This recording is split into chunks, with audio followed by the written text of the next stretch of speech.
Hey there, I'm Kat, and this is Brews and Reviews.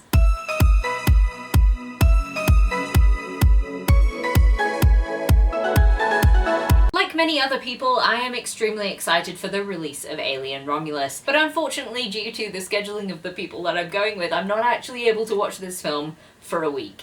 So I'm just sort of living in alien anticipation, and I thought, how can I channel this into my real life? Because the alien fascination is not going away. I'm watching all of the YouTube videos, I'm rewatching all of the Alien films, I just rewatched Covenant, for goodness sake. I don't even like Covenant, it's worse than I remembered. So here we are, living in this alien anticipation, and I decided that I was going to read some alien books, because I've never done that before, and there are quite a few on Audible, so I'm interested to try these out. I'm just going to read as many as I can, because I'm seriously in an alien mood. Maybe I'll rewatch some more Alien films.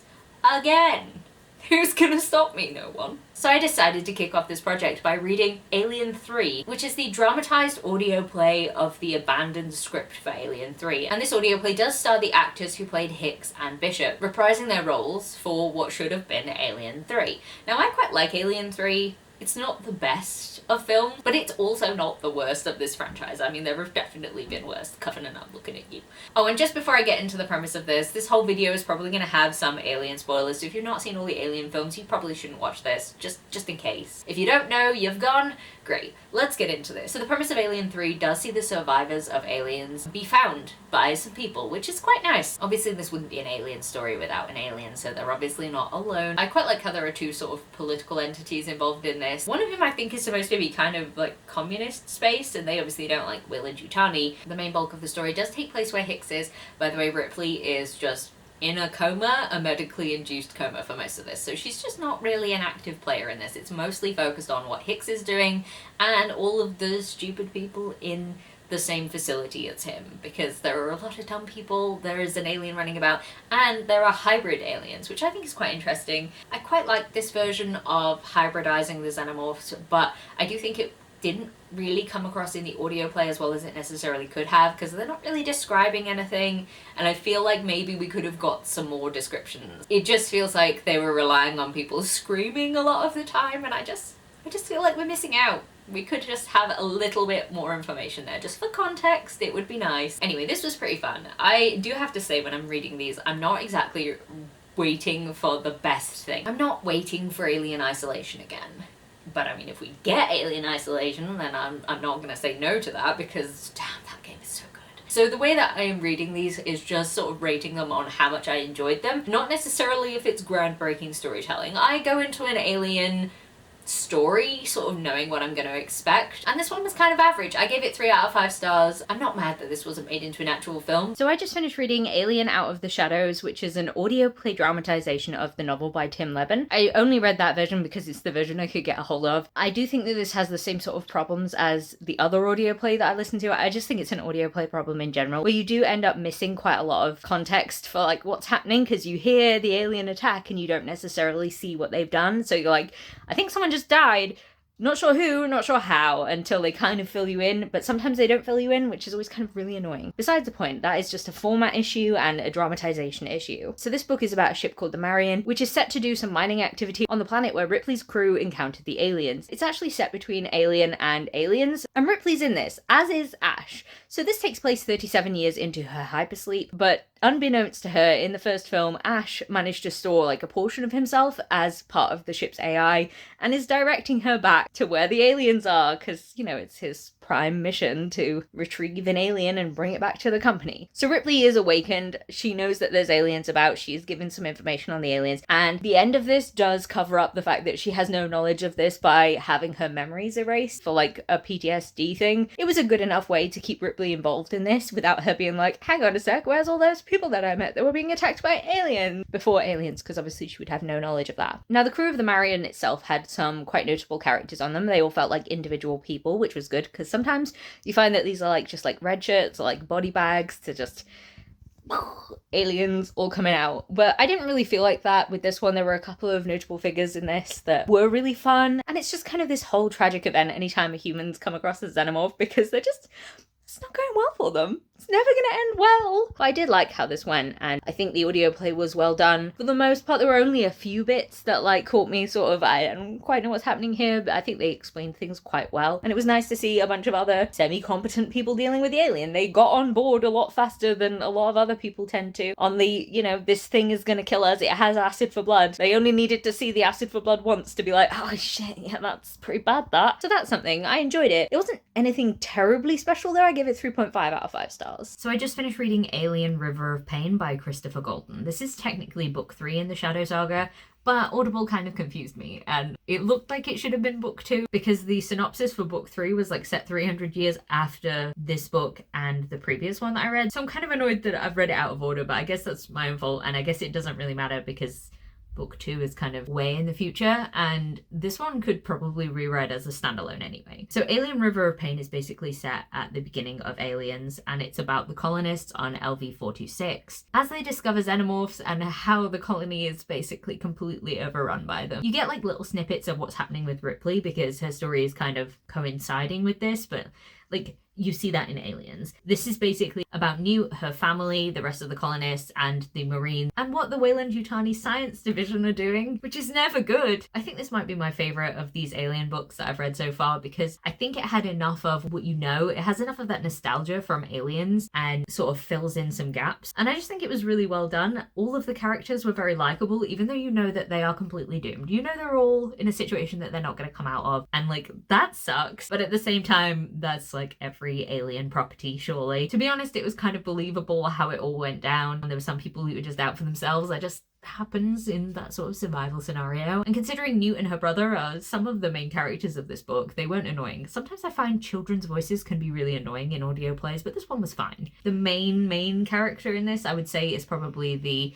colonial marine captain who's just arrived at LV-426. His name's Captain Brackett. He used to see Newt's mum, like there was a whole thing, and they were like, no, we're cool, we're just buds, but obviously there's a connection there, and he does try and look out for Newt. It doesn't all go to plan, but I think it was a very interesting setup, and I really felt like it matched Aliens, which is really what I'm looking for here, because Aliens is my favourite of the Alien films. I love it, and I feel like this was a believable lead-in, and I'm definitely glad that I read this one. I ended up giving it 4 out of 5 stars. So I just finished reading Alien Sea of Sorrows, which is technically book 2, but I read it as book 3. I don't think it really matters. I suppose it does kind of make sense to read this directly after Out of the Shadows, because the setting for the story is in the mine that the Marion was mining from, and the crew and Ripley ended up in. So it is kind of like a sequel, except it's 300 years later, and it does follow Ripley's direct descendant, who's a guy called Alan Decker, and he's an empath, and he is like psychically connected to these xenomorphs, and I don't like that. I didn't enjoy that at all. I thought it was a really unnecessary addition to this franchise. I just don't appreciate that, because I don't want to know what the aliens are thinking. I don't want to know that they're specifically out for revenge against like his bloodline because they remember Ripley. I don't want to know that. I feel like it's much better when it's a mystery and we don't know what's going on inside their heads, because then we can be surprised when they're intelligent, or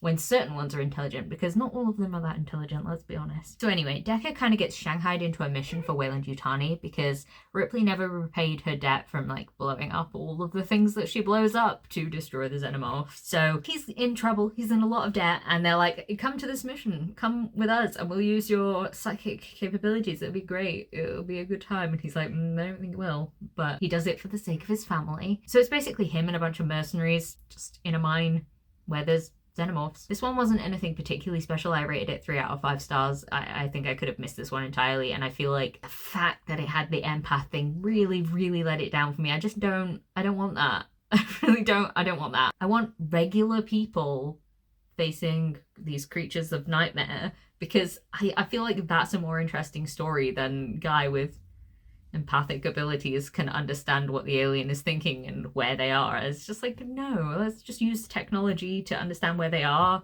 I just didn't do it for me. I didn't appreciate that one. So yeah, 3 out of 5 stars. Though I do want to say there is a nice little moment at the end where 2 of the mercenaries are like all gooped up and like squished to the wall because they've been impregnated, and they're just kind of waiting for alien chest-bursty death, and they have a nice little moment. And I quite like things like that, because I do think it would be interesting to be inside the people's heads when they're just waiting, knowing what's going to happen to them. I like that sort of human emotion side of it. Like, that bit was good, just the rest of it was just average. Oops, I'm watching Alien.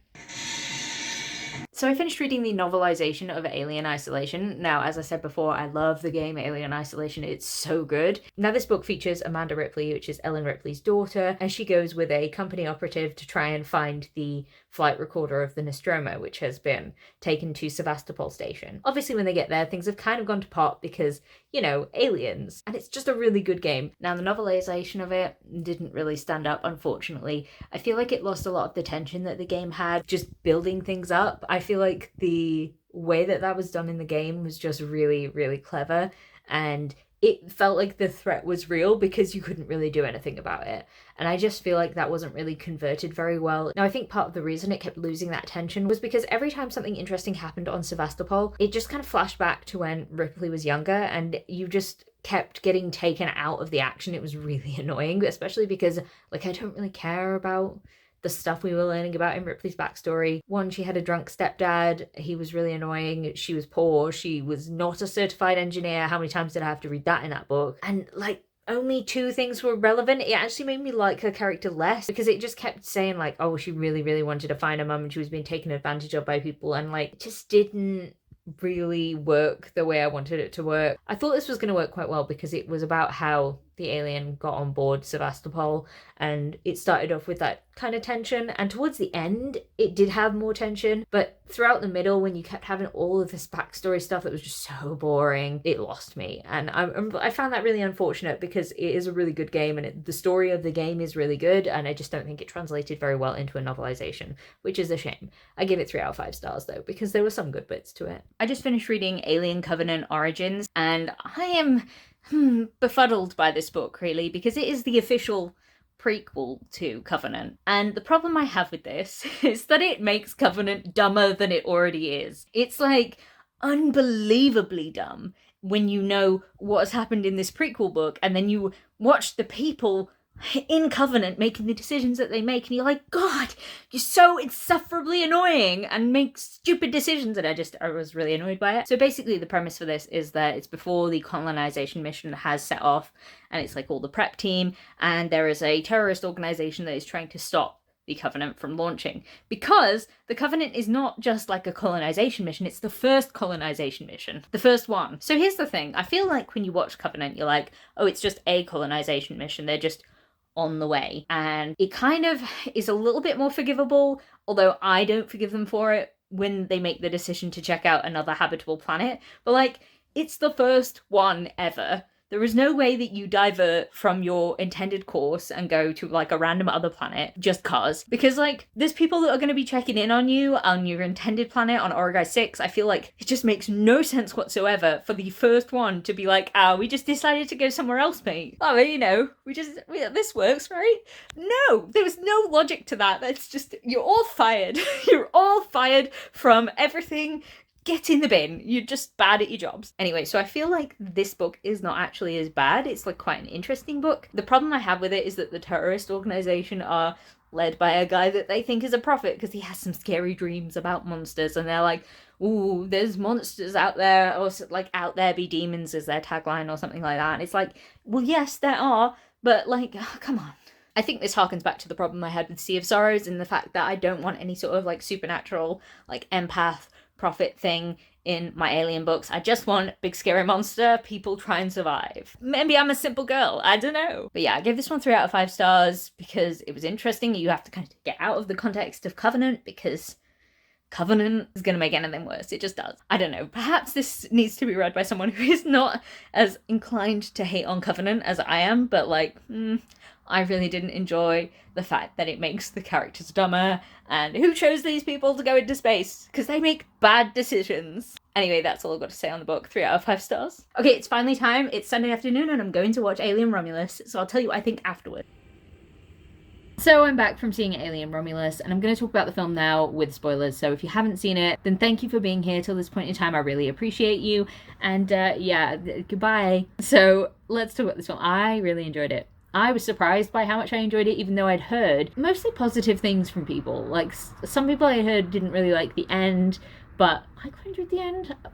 let's get into it. So we follow a group of 20-somethings who are just desperately trying to get off of a mining planet, and they keep getting their travel papers denied, and they happen to notice that there is a Weyland-Yutani ship in the atmosphere that's been decommissioned or something, and they're like, what if we can get the cryopods off of that ship, and then we can go off to this dream planet where there's sun and there's no company. So that's the driving motivation for this. Obviously it's not a decommissioned Weyland ship, it's a station that had aliens on it. So as soon as I saw it was a station, I was like, alien isolation vibes, anybody? Yes, okay, this is good. And like they had the little vent that opened up and it was just eerily reminiscent of the game. I really liked that. I feel like the claustrophobia was good. It's almost like they gamified the film in the sense that there were like player rooms where you had to like face the enemy in this one room, and the action and the peril would take place in this one room. So there was like the cryo room that had the face huggers in, which was cool. I like that sequence because I don't think in other Alien media you really get extended sequences where they don't manage to like latch on to a prey. So it was nice to see them keep coming, and I really liked the sequence where they had to make the room temperature the same as like people body temperature and had to sort of walk through that and sneak through. I love the use of Andy the android. I feel like he was everybody's fear in AI getting reprogrammed and suddenly being programmed to do something different than protect you, because I feel like that sort of harkens into a lot of people's fears about AI. I really like that they did have Rook, which is like another version of Ash from the original Alien. And the CGI was a little bit ropey. I don't think that a lot of films quite get that right when they try and use somebody's face, like their young face. He was in it a lot more than I expected him to be, and I feel like it looked better over the computer screens. But I do like that they had that little nod back. I know a lot of people got annoyed by the throwbacks to like the previous movies, but I'm not mad about it. I don't feel like those happened in a way that interrupted the story too much, and I feel like it was just, you know, just a bit of fun. I don't know, I didn't mind it. I feel like the aliens, I could probably have used them being a little bit more sneaky creepy. I feel like if I had just seen like a little bit of alien drool coming from the vent above, like in Alien Isolation, I know, it's just probably taking a little bit too much from Alien Isolation, but I just feel like that could have been really tense and creepy. But okay, it's fine. But let's talk about that ending, because like the human-alien Prometheus goo hybrid, I wasn't sure how to feel about that, but it was really creepy because I feel like its long neck thing kind of gave it an uncanny valley vibe. It did look like an alien mixed with an engineer, pretty much. I feel like it had an engineer face rather than a human face, but it was really creepy and I like that. I have problems with Prometheus and Alien Covenant, and I don't love that the black goo has made its way into the actual Alien films now. But I can't really be mad at it though, because I really like the film and I think it was really good. Probably one of the better Alien films that we've ever got, and I'm not going to complain about it. I thought it was fun for an Alien film and I enjoyed it. So what else am I going to say? I enjoyed it, which honestly I'm really happy about, because how I felt about Alien Covenant was like, I just hate it so much. I hate it so much. It's so mind-bogglingly stupid that I just can't really get on with it. And I feel like this sort of integrated in a way that we should never have to see David ever again, hopefully, because fuck David. I don't know. But that's all I've got to say on the matter, and that's all I've got to say in this sort of weird vlog that I've been doing. I hope you enjoyed it. I hope you liked hearing my thoughts on all of these Alien books, and maybe it made you want to read one of them. If I was going to recommend one, it would definitely be River of Pain, because that is the one that most connects to the Alien films, and I feel like it did the most justice to the Alien films. I definitely recommend that one above all of the other ones I've read. Alien 3 is interesting just if you like the concept of knowing what could have been for the film, but like the others, I'm not really that bothered. But anyway, if you made it this far into the video, please leave me a like, comment, subscribe, and I'll see you in the next one. Bye!